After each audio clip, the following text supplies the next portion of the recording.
July 3rd, 2023, week in review. As always, I'm going to start off with comments. First comment is from Molkworks, and he had a really long comment. I'll say some of the things. The Jocko podcast went off very well. Lucid, relaxed, relatable, great flow with Jocko. I enjoyed the conversation with him. He made it easy. We chatted for about 45 minutes prior to going on, so Jocko really made it easy to make it easy for me. You both are clearly good critical thinkers and speak with precision about your topics. It's common for high performers to be self-critical. In a way, I think it's a superpower. I definitely think, I wouldn't call it a superpower, but I definitely think I'm incredibly self-critical, and it has been one of the things that has made me, it's definitely helped me in a lot of the things I do, try to get better and make things better and move things forward.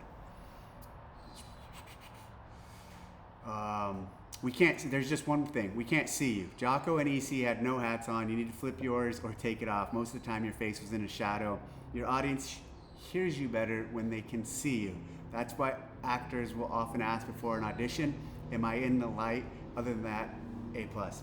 Great feedback. At least here you can see my face even though I'm wearing a hat. I typically do wear a hat. Normally when I go to dinner though, I take it off. I call it old school tradition, or old school just habits or respect for the occasion. But when I did that podcast, I didn't realize it was going to be in black and white, so I just left my hat on, and I think it's in black and white on when they post it to YouTube. But it definitely, regardless, is dark. That whole room is dark. So yes, I probably should have removed my hat. Another comment, Mike Olivius, damn happy to see you back running the games. When can we get our hands on that castor oil? Hopefully I'll catch you in Madison, if not sooner. So the oil is still in progress. I have someone working on the website, as I mentioned last time, working on the label. I'm also trying to source the tins, so I will distribute the oil in tins and not bottles like I did at the street parking event, and working on the size, working on the shape, and then I gotta figure out how to tie that all together and distribute it. Also, hopefully I can sell some at the games. I don't know if I'm able to through Rogue's booth. They offered to do that, but I don't know if I'll have it ready by then. I'm gonna try. Dustin Zab, interested to hear what your role will be at the games, assuming Boz will continue to do programming. Would like to hear your vision for the role. Actually, I'll circle back on that one after I answer this one. Jer Wall CF Octus. Will we see the occupational games come back next year? Hopefully. I gotta dive in to see why we didn't do them this year. I didn't really, I don't know why that decision was made, and I have to do some research and homework and figure out if we even can. So I would like to see them back. Maybe they come back in a different form. No promise yet on if that will happen. Still, obviously, a lot I need to look into to see if that's possible. So this week we had a testing week in Columbus, Ohio. I got there Sunday night and then left Friday. So we were there with the large team from the games and some athletes, and we went through all the workouts that they will do. And really good session. Really got to see the programming, got to input, work with Boz on some of the things he's doing, gave him some feedback. We made some changes to make it all better. But basically, to answer that question again, assuming Boz will continue to do the programming, yes, absolutely, Boz programmed the games this year. He is doing the programming. And to the second part of your question, would like to hear your vision for the role.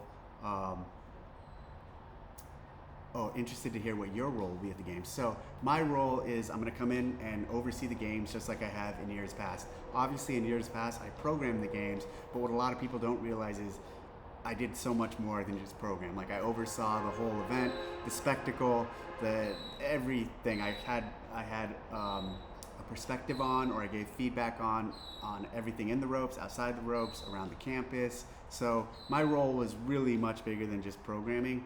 I oversaw everything, and I'll fall back into that position where I take a look and work with everyone on different aspects of what they're doing, work with the team leads on the whole spectacle, essentially.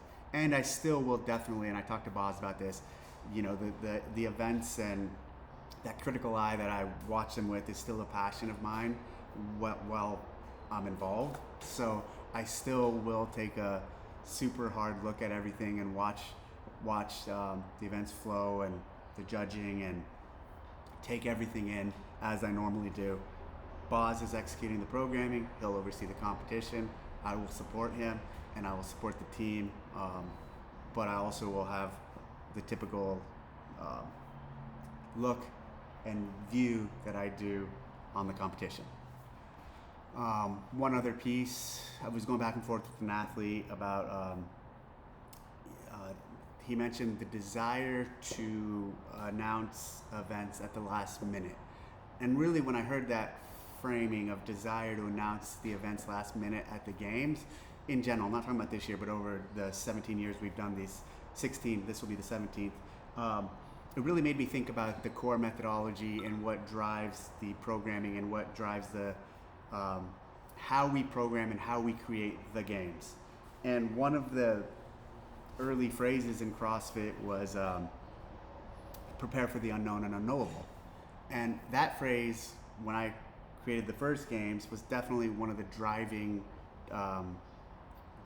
key phrases of the methodology that I wanted to preserve.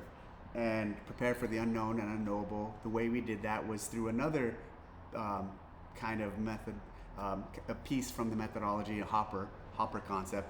And for the first games, we used a hopper to pull the workouts out and to for one workout and to show the athletes what they were going to do minutes before they did it. And ever since then, the unknown and unknowable aspect of the games has been there. And sometimes we announce workouts a month out. Sometimes we announce workouts a few weeks out. Sometimes we announce workouts a few days out. Sometimes we've announced them a few minutes. Obviously, the few minutes piece is very rare, but we've even done that. All in charter of prepare for the unknown and unknowable.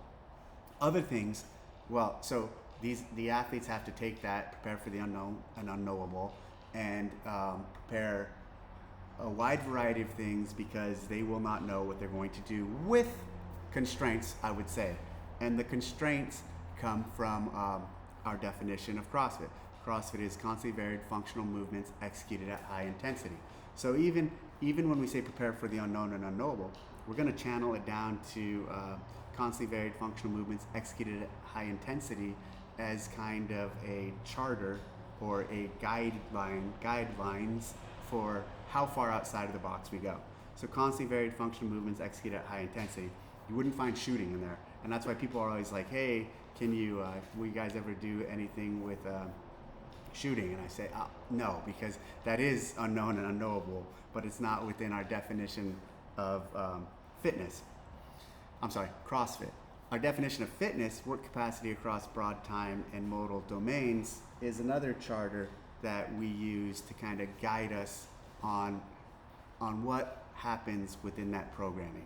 So a lot of the phrases, the early phrases from CrossFit, the phrases that are still involved in teaching the methodology forward are core in how we create the programming. Another phrase that that really resonates with me, and it's probably one of my favorite, is the science is in the explanation, the magic is in the movement, and the art is in the programming. So the art is in the programming. Obviously that art piece of the programming I really am passionate about, and think it's been defining of the sport and of what we do in general around the games. Now, all of those things I talked about, prepare for the unknown and unknowable, and all those key phrases, they are also how we run the games, but should not be, they don't need to be what defines every CrossFit event out there.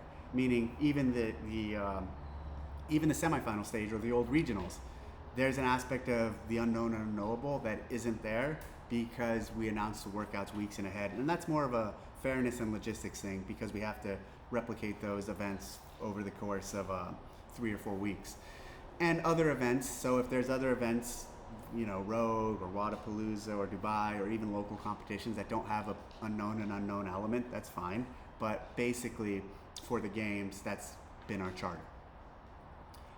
That's it. Hope you enjoyed that week in review. If you have any comments, please toss them into the comment section and I will address them next week. Thanks. Bye.